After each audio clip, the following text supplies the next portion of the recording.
अन्ना मदहू नसली रसूल करीम फमाबाद आउज़ बिल्लाहि मिनश शैतानिर रजीम बिस्मिल्लाहिर्रहमानिर्रहीम। आगे बढ़ने से पहले ना कुछ मैं बोली बसी यादें और बातें जो है ना कुछ बचपन के वाले से कुछ दिलचस्प चंद एक रह गई थी। मैं चाहता हूँ कि वो भी उस वक़्त का जो कल्चर था उसके हवाले से कुछ ये आने वाली नस्लों को पता चले कि किस तरह का माहौल होता था देहात में। आगे फिर इस तरह एक एक दिन बड़ा और लतीफ़ होगा। हम सारे जो बच्चे थे ना स्कूल के पाटे खान, हम सारे इकट्ठे हो गए। इकट्ठे हो गए तो हर एक को जो आप कह रहा है मैं पितरब सुल्तान कि मैं बड़ा हूँ जी, मैं बड़ा हूँ, मैं बड़ा हूँ। अच्छा, तो उनके मैं ना जो थे ना अपना सगरपुर के जो महारत थे ना, उनका मैं एक पुलिस अफसर था चौधरी सालिम हूँ, जिसकी आज से सारा ख़ानदान औलाद DC AC कमिश्नर। तो उनके बच्चों को बड़ा था कि हम बड़े लोग हैं, कि हमारा पुलिस अफसर है। वो कहते थे हम तो जी बड़े पुलिस अफसर हैं। उन्होंने कहा, वो जो राजे कहते थे ना वो कंडेम कर देते थे, कहते थे कोई नहीं है पुलिस अफसर है तो ये कल रिटायर हो जाएंगे, पेंशन ले जाएंगे तो पुलिस अफसरी ख़त्म। अच्छा, तो अब जनाब उन्होंने साबित कर दिया सबको कि भाई जनाब सिर्फ हम ही बड़े हैं। वो जो खरीदपुर के और पीर चाक के साइड के हमारे और आशुपुर के राजे थे ना हमारे क्लास फैलो, तो उन्होंने सबको कहा कि जी हम ही बड़े। बनी जाओ तुम्हारी बड़ी होने की वजह क्या है? उन्होंने कहा जी हम बादशाह रहे हैं, हम राजपूत हैं, हम बादशाह रहे हैं। अच्छा, मुझे ना अब मेरे पास कहने को कुछ नहीं था कि मैं क्या कहूँ भाई। ना तो मेरा कोई बुजुर्ग पुलिस अफसर था, तो ना मुझे ये पता था कि हमारी बादशाही रही है कि नहीं रही। तो एक सुना था कि हम मुग़ल बादशाह हैं, लेकिन मेरे पास कोई दस्तावेजी सबूत तो था नहीं या कोई मेरे पास तफसील नहीं थी। तो मैं जो है ना वो जब घर वापस आया तो मेरे पास वो मेरे इंसाइक्लोपीडिया नानी थी। शुरू में मेरे ताया ने बताया था कि हम मुग़ल हैं, तो उसने मुझे कहा कि नानी को मैंने बताया तो उन्होंने कहा कि नहीं बेटे, बात यह है कि वो हैं जो ये जजुआ कौम है ना, ये इस साल्ट रेंज पे उनकी हुकूमत रही है सदियों से, तो वो हैं। और हमारी यहाँ तो रिश्तेदारियाँ भी हैं, तो हमारे साथ उनकी रिश्तेदारी क्यों, बाकी वो ज़मींदारों से नहीं करते, हमारे साथ क्यों करते हैं? हमें वो समझते हैं कि ये बादशाह कौम है।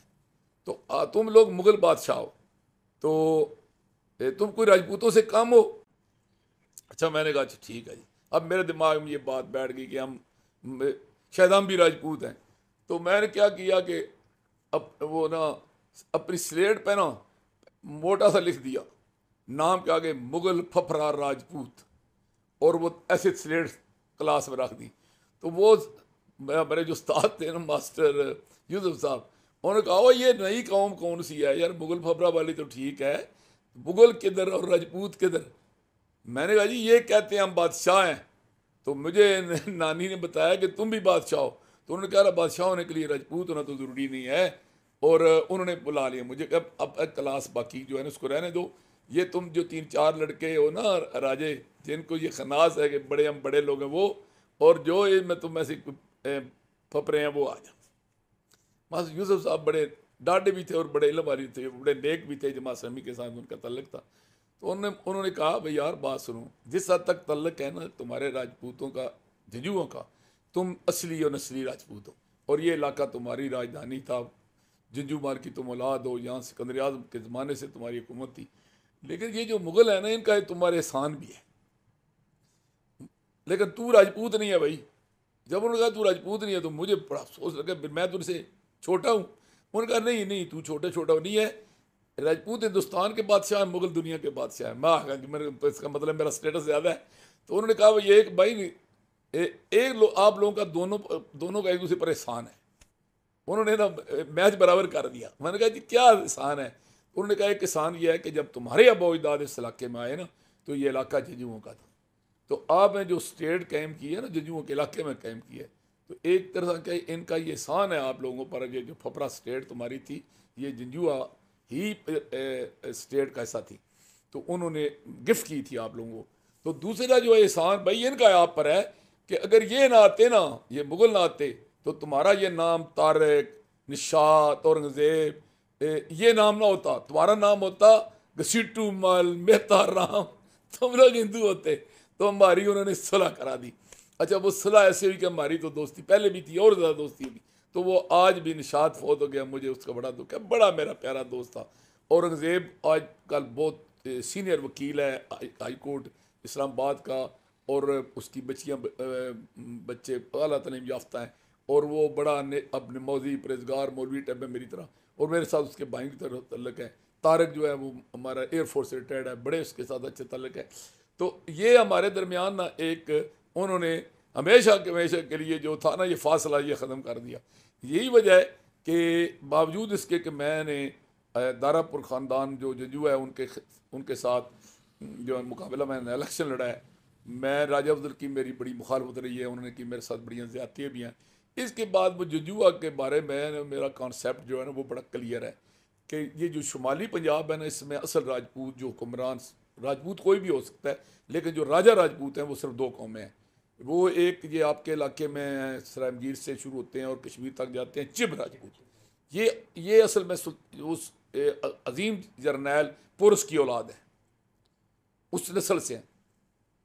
दूसरे जो है ना वो ये जंजुआ राजपूत हैं जो जोध माल और जंजू माल की औलाद हैं। तो ये इस इलाके के हुक्मरान थे। तो इनके साथ आज भी हमारी आगे रिश्तेदारियाँ भी हुई, यानी इनके साथ जो है ना वो समाजी नफरत नहीं डेवलप हुई, वो उनके साथ दोस्ती का रिश्ता, प्यार का रिश्ता, उनकी रिस्पेक्ट के बयार इस इलाके के असल मालिक थे, वो हमारा कायम रहा है। वो अलग बात के चूँकि मैंने इलेक्शन लड़ा ना जालब कौम के बडेरों के ख़िलाफ़, तो वो राजा कहलाते थे, उन्होंने इस बात को बड़ा पापेगेट किया कि जनाब मिर्ज़ा साहब तो राजों के बड़े खिलाफ, हालांकि हमारी तो रिश्तेदारियाँ राजों के साथ।